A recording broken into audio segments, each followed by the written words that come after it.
ભારત માતા કી।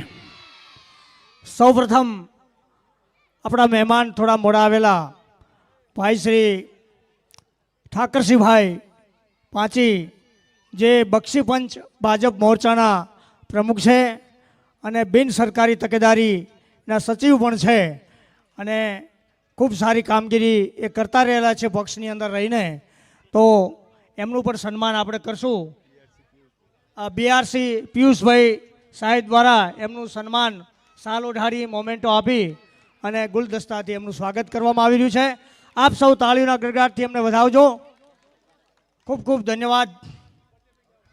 બહુ સમય નહીં લેતા, કારણ કે બહુ મોડું થઈ ગયું છે, ત્યારે ખાલી 2 થી 3 લીટી બોલી અને મારી વાણીને વિરામ આપી દઈશ। બોલવું તો ઘણું હતું, કારણ કે અમારા જેવાને છે ને માઇક મળી જાય ને સાહેબ, એટલે અમને મૂકવાનું મન ન થાય।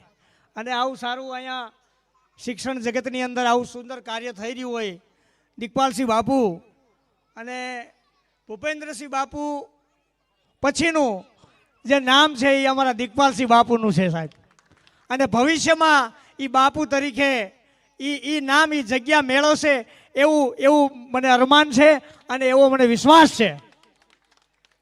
એટલે આ એક પર્સનલ વાત કરી, પણ પહેલગામની અંદર જે નિર્દોષ ભારતીયોના કાયર આતંકવાદીઓ દ્વારા જે કાયરતાપૂર્ણ રીતે એમની હત્યા કરવામાં આવી, એ ખરેખર ખૂબ જ દુઃખની ઘડી હતી અને આખા દેશમાં એનું ખૂબ જ દુઃખ થયું છે। એટલે ખાલી બે લીટીની વાત કરી દઈશ। એના માટે તૈયાર થવાની જરૂર છે। શિક્ષણની સાથે આપણે બાળકોને એવું પણ શિક્ષણ આપવાની જરૂર છે કે સ્વરક્ષણની પણ તાલીમ આપવાની જરૂર છે। એવું હું આપ સાહેબશ્રીને નિવેદન કરું છું કે એવી પણ એક વિષય લેવામાં આવે કે આ બાળકોને સ્વરક્ષણ માટે। અચ્છા, વાહ, ખૂબ સરસ, ધન્યવાદ। તો એ આપી રહ્યા છે અને સાહેબે મારી વાતને સમર્થન આપ્યું, ખૂબ ખૂબ ધન્યવાદ। તો એક शेर છે કે સરફરોશી કી તમન્ના अब हमारे दिल में है, देखना है बाजुए कातिल, दम कितना बाजुए कातिल में है। અને એની એક બીજી આગળ લીટી એની અંદર અમારા હસમુખભાઈ સાહેબે મને મોકલેલી અને એમાં એક લીટી ઉમેરી છે, એ ખરેખર યાદ રાખવા જેવી છે, ધ્યાન રાખવા જેવી છે અને કાયમ તમારા હૃદયની અંદર રાખવા જેવી વાત કરી રહ્યો છું।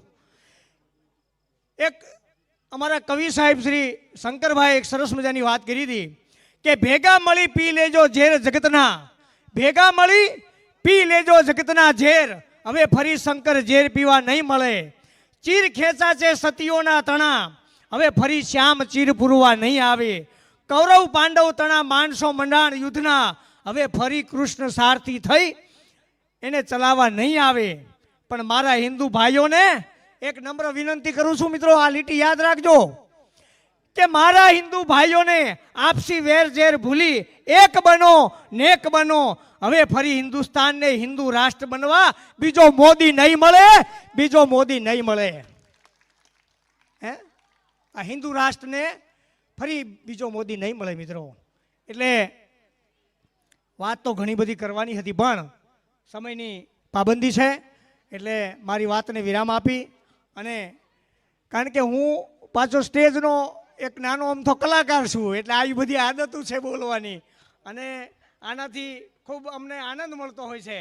અને અમારા છેલ્લે શિક્ષકોને ગુરુદેવને વંદન સાથે બાળકોને વંદન, અને ભારત માતા કી, ભારત માતા કી, ભારત માતા કી, વંદે વંદે। ખૂબ ખૂબ ધન્યવાદ। મને આમંત્રિત કર્યો હસમુખભાઈ સાહેબે, આપ સૌનો ખૂબ ખૂબ આભાર। ખૂબ ખૂબ આભાર સાહેબ કાનાભાઈ, જે દેશ રાષ્ટ્રભક્તિ માટે કે એમના અવાજ પરથી જ ખબર પડે કે કેટલા